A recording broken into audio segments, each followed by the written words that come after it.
get back to the final quickly. A lot of people were talking about, I can't remember his name, Erling Haaland after the game, a player I do rate massively. And I think the stat that came out was he's had something like 9 semi-finals. Seven finals, isn't it? Was like something like this, and hasn't produced in any. Was this a case at the weekend, Will, of Haaland going missing, or was it just a case of the Man City team not producing enough opportunities for him? What did you put it down to? Nah, Haaland's just a fraud. Super overrated player. I say it all the time. It's like, look, when he's on the pitch, it's like City are playing with 10 men. Because if he's not scoring a 2-yard tap-in from great service, then he might as well not be out there. He doesn't really provide that much to me outside of a distraction, right? Because of his stature and because you see all his past stats. I feel like the defenders, they do give him more focus, which can open up things for his teammates. But just on ability alone, Haaland is a very mediocre player. And I think that he's a product of the systems that he's been in versus just how good he is as an individual player. I say it all the time. Like, I remember earlier in the season when Madrid were linked to Haaland, and I was saying I'd rather take Julian Alvarez. I think that he's better than Erling Haaland. To me, guy's overrated. And it's just more so about the systems, and he needs great service, and he needs everything to click for him to actually be effective in games. But, I mean, you definitely do expect him to score in a final. It's just what he is. He's just mid. You're taking it too far when you say he's a mediocre player. When you say Julian Alvarez is better than him, come on, man. The guy is literally producing some of the highest standard goals tallies we've seen in the Premier League for the last 2 seasons. What do you get? 27 goals in like 29 starts this season in 31 games. That's a ridiculous return in the Premier League. Yes, but you're watching the stats. Watch that, but watch with your eyes. Watch what you're seeing on the pitch. We're not talking about stats here.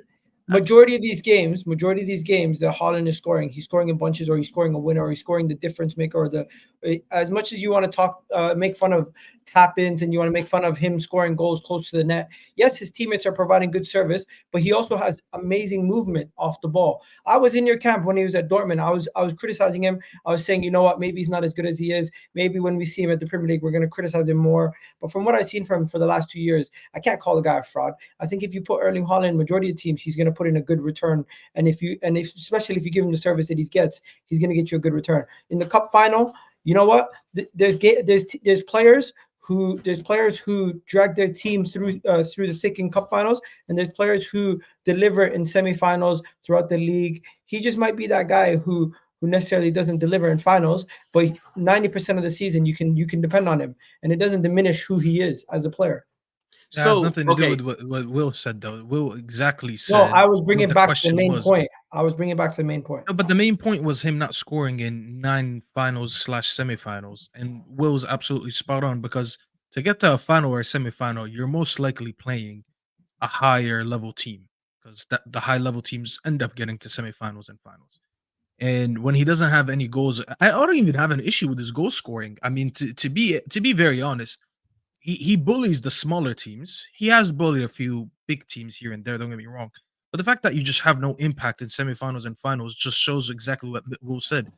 I think he's an elite finisher. I said this before on the Terrace, and I'm going to say it again. He's an elite finisher, but he's a mediocre player. Just super overrated.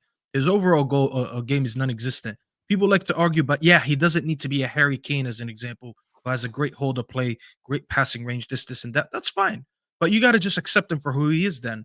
When a lot of big games come up, especially in finals and semifinals, as we see, and he doesn't contribute with something, it's because he's most likely locked down by someone's midfield and someone's backline.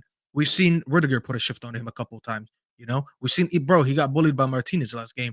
It's fine if you guys want to accept him for who he is, but then you can't blame people like Will and me when we say he just doesn't have an overall game.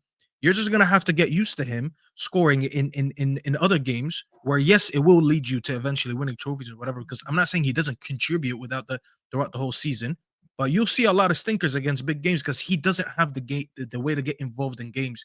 When you don't score, because I used to use this criticism for Haaland as an example. I said, what happens when he doesn't score goals? How do you get yourself involved in the game? And he doesn't have a package of attributes that gets him involved in the game. You can see sometimes a striker drop and link up play, make some passes, take a defender with him so someone else can run him behind, all that stuff. He doesn't have all these elements in his games. So unfortunately, when he doesn't score goals, and you're not looking at the stat sheet, and you're not looking at Sofa Score and Foot Mob and whatever people want to watch, you're not going to see any impact. So unfortunately, that's just the player who he is.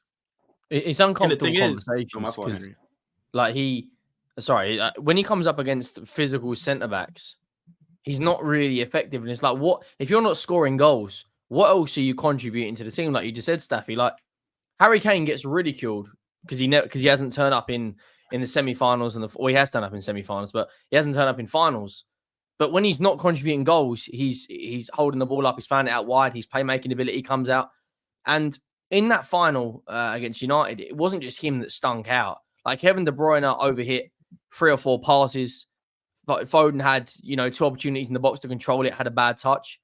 And I think for Guardiola now, it's going to be how can he get more out of Haaland? If he can't, then Staffy's right. If, other than elite finisher, what are you contributing? And if Foden and De Bruyne aren't giving you those chances, then Haaland effectively isn't an elite player. I look at this as a bit of a ring fence conversation. So I get what you're all saying in terms of if you view Erling Haaland through the prism of your own preferences. For some people, he isn't a preference. I want a striker. If we'll have the opportunity to take Alvarez or Haaland to Real Madrid, he's taking Alvarez because he believes he's a more complete player, and that's what he wants to see. And I think that's absolutely fair. I think Haaland is a world-class finisher and therefore a world-class striker. If we want to get sort of nitpick and say, is he a world-class overall footballer? You'd probably turn around and maybe say no, because he can't do other things. But I think he's a world-class professional football player who will win you many, many points, win you many games, and help you win lots of trophies. I think it's a separate conversation to how he performs in finals, because we would all agree that Thierry Henry was an elite level footballer, right? Awful record in finals. KDB, would most people say, is world class and is technically brilliant, doesn't have a great record in finals. And I think for me, it's more of a nuanced conversation about turning up in those really, really big games. Harry Kane, yeah, his hold-up plays better than Haaland in finals, but his overall performance based on the Harry Kane we know has been nowhere near his standards every time he's been in a final. And I think for me, that's one thing where City fans should still be putting pressure on him. Yes, he scores a shit ton of goals, but delivering in finals is a really key component for me when it comes to your overarching stature in football. Finals and semi-finals especially are huge. If I think about my club, Man United, and some of my legends, whether it's Ryan Giggs against Arsenal in 99 as an example, Ole Gunnar Solskjaer, Teddy Sheringham. I think about Roy Keane in semi-finals. I mentioned earlier, Mainu, 18, just turned 19, performing in a final against one of the best teams in the world. It's legacy defining. I'm not saying that the goals that Haaland scores are not legacy defining, but there's multiple pillars that go into that. And for me, it's an area where the final and semi-final performances need to be addressed more so than his overall game, because I'd still sign him at Man United because the guy's going to get you 30, 35, 40 goals a year, which is going to contribute towards you being in title races. I don't know if he'd score that at Man United, Terry. He wouldn't. I don't think Haaland bagged that many goals because there's nobody. Let me preface that. If we're playing well and creating chances, not right at this minute. I hear you. Yeah. Sorry. One second. We're all on here bashing Haaland for his performances in finals, but we're then in the same breath, we're looking at some of those guys who are in his team that are supposed to create those chances. Kevin De Bruyne hooked after 56 minutes because unfortunately he got injured or something. The player of the season, Phil Foden, they're not catching no smoke. In my opinion, the striker, his job is to finish those chances if they come to him. But those players around him that are supposed to create those chances and help him out are not doing their job either. So they need to hold smoke also. Wait, but then okay. So then like when you have when somebody's calling him like an elite level player or a world-class footballer, to me, that means even if you aren't getting that service, you should have the ability to maybe create something for yourself. That's why when Terry just brought up the Man United example, and I know that he said, if you guys are playing well, but this is why I don't rate Haaland that much, because without his teammates, he can't really do anything by himself. So for example, like if you look at some of the best attackers, like in the world, right? Anybody? Like Vinny or like an Mbappe, right? Let's say you put one of them in Manchester United in this current system that you guys are playing in right now.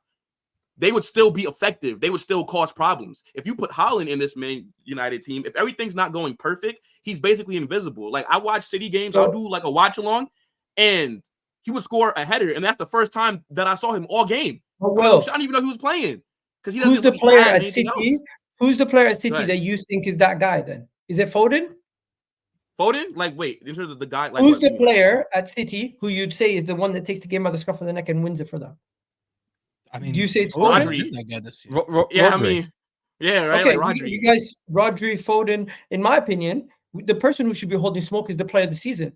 The player of the season. Where is he in this final? He won Where them the was league, he? bro. What you talking about? Where is he in this final? You guys are talking about Yeah, Haaland. no. We nullified them this game. If you want to talk about this game in isolation, Yeah, Foden didn't have a so- great so- great game. But Gal, let me take you back again to the question that we're talking about. We've been talking about his record in semifinals and finals. Foden has turned up too many times for me to just overhate on him for one game. Yes, Foden had a poor game, but Foden has turned up in so many games. He turned up against Madrid most recently when he scored a goal or two. I forgot how many goals he scores against Madrid. He's turned up in so many games. When they needed him on the last day of the season to win the league, he popped up with 2 goals. Obviously, West Ham is not a big opposition. I'm just talking about the impact of the moment itself. Foden is far more a superior player to Haaland, and it's not even a question. So If then anyone why is wants to he not getting the same treatment?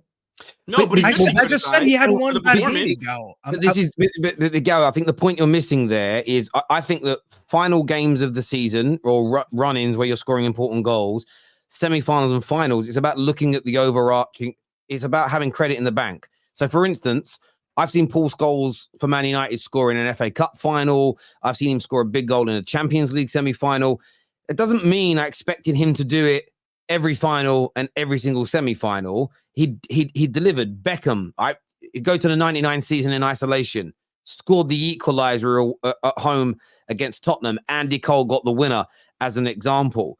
You had Scholes scoring in the final. You had Keane in the semi-final against Juve.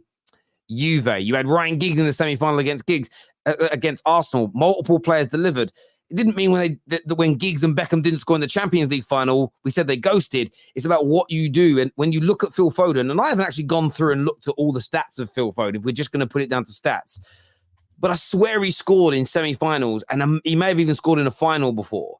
For me, Foden it's a case turned of up in so many big moments, so many times. for me, when I look at Haaland, the fact he had 9 finals and semi-finals in the best team in the world and he hasn't delivered, it's an area where I don't consider it nitpicking. It's an area where we're looking at the best of the best, and the best of the best are separated by these very moments. Vinicius Jr. has scored in a Champions League final. He may do it. He may do it again and win one for Real Madrid, scoring 2 winning goals in a Champions League final. What that does for a legacy is massive. It's gargantuan. It can't be argued with. And I'm just saying that I look at Haaland differently to Staffy and these boys. I think he's phenomenal. But I look at his performances in semi-finals and finals. I hold those games in high regard. It's why Drogba, if you take away Drogba's semi-final and final performances, Drogba wouldn't be considered the player he is today. It's what he did in those games that elevated him to a godlike status in football, because he just delivered so goddamn much. He delivered so goddamn much. And I want to see it. By the way, I said this about Harry Kane. I want to see Harry Kane do it because I rate the player. I want to see Haaland do it because I rate the players. I like what they do. I kind of get that Haaland's only got a few strings to his bow, but I like him. So I want to see him deliver in the same way that I've seen other people become legends. But the problem is, for me, it's like I can't have one rule for one and not for another. Does that make sense? And Haaland's got the medals already. He's got the goals. I just want to see him not against Man United. I'd love to see him one day, though, like kill it in the Champions League final. I'd hate it in a way because he'd do it for Man City. But I like him as a player. So if I remove my fandom for Man United for a moment and just think about this as pure football, I kind of like to see him do it because I like him. But what you do in semifinals and finals is key, man, in my opinion. Haaland can't even help Norway make a European competition. Like, what are we talking about here? I'm telling you, he needs the perfect players around him. He got injured. So it's just for how many years? You just have to accept him for who he is, though. That's what I'm trying to say. Like, we cannot have direct comparisons between Foden and Haaland, because not only do they play different positions, they're absolutely different, complete profile of players. One actually dictates the game a little bit more, and one just waits for big moments. And it's fine. This is not necessarily an insult. There are, especially when you're a striker, sometimes you're just in a graveyard shift until you get a chance or two. And elite strikers take these chances even when there's not a lot of them. Haaland has done a lot of that. I am not the diminishing Haaland the finisher at all. Because if anyone doubts Haaland as a finisher, then yes, you're pretty much deluded. This is not what we're talking about. You have to accept that he's that type of player that sometimes he's just going to be marked out of certain games. and he's going to have minimal impact. I think he had 12 touches in the game against us. 12 touches in a 90-minute game in a final is inexcusable, but this is just who he is. I can't set that expectations for him anymore because I have eyes. Stats don't tell me anything with that I don't see with my eyes. Haaland is not that player that gets involved in games like that. So unfortunately, if your team is not on their best game that day, which is what we've seen for City, you're going to see Haaland have minimal impact. And it's okay. Those two things can be right at the same time. Two things can be correct at the same time. And I just went back, by the way, to from 2019 up until now, and this is only a brief scan, but Phil Foden he assisted and scored in the semi-final or final of the last 3 Champions League campaigns. He's created goals in EFL Cup finals. So, and listen, has he got the greatest semi-final final record ever? No, but he has delivered in terms of creating chances or scoring goals in multiple Champions League semi-finals, in domestic cup finals. So just because he didn't deliver against Man United, he's got credit in the bank.